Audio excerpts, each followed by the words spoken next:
या फिर ब्लैक हकीक दिखा देते हैं। ये ब्लैक हकीक है।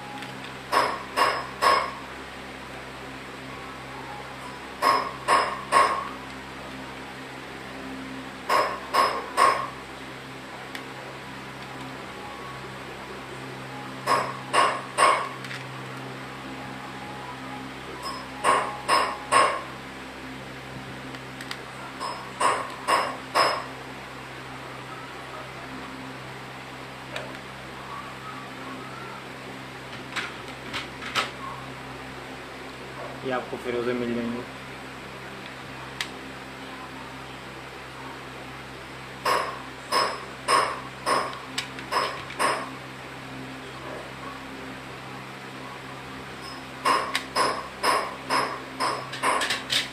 किसी को लंबा हकीक चाहिए और लंबे लंबे में मिल जाएंगे हमारे पास।